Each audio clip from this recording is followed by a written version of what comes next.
इशिता ने मिलकर सुधा को झुका दिया, जबकि रोहन ने अपनी मां के साथ जाने से साफ इनकार कर दिया। आगे बढ़ने से पहले वीडियो को लाइक करें और चैनल को सब्सक्राइब करना बिल्कुल न भूलें। कहानी की शुरुआत में इशिता रोहन से कहती है कि उसे जो सही लगे वह वही फैसला ले सकता है। तभी सुधा कहती है कि आलिया ने खुद तलाक के पेपर्स पर साइन किए हैं, इसलिए अब वह कुछ नहीं कर सकती। यह सुनकर रोहन पूरी तरह हैरान रह जाता है और कहता है कि ऐसा कैसे हो सकता है, आखिर आलिया ने उन पेपर्स पर साइन कब किए। इशिता भी यह सुनकर घबरा जाती है। तभी सुधा ताना मारते हुए कहती है कि तुम्हें तो यही चाहिए था कि तुम्हारी बेटियां आजाद हो जाएं और उन पर किसी तरह की बंदिश न रहे।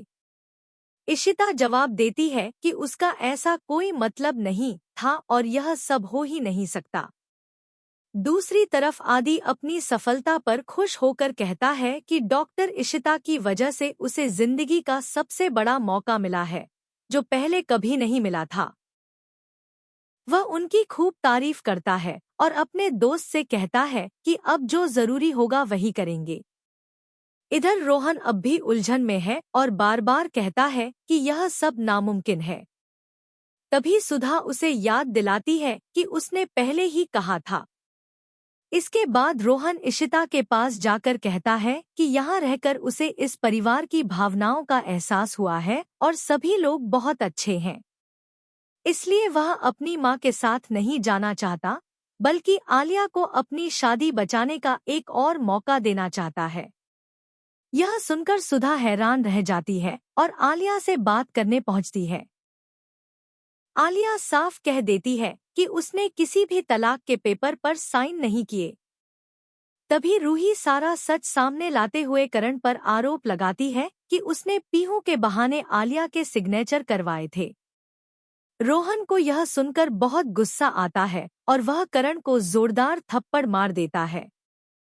सुधा तुरंत बीच में आकर रोहन को डांटती है और कहती है कि उसे अपने भाई पर हाथ उठाने की हिम्मत कैसे हुई। वह भल्ला परिवार पर भी आरोप लगाती है कि उन्हीं की वजह से उसकी जिंदगी बर्बाद हुई और बच्चे भी उनके खिलाफ हो गए।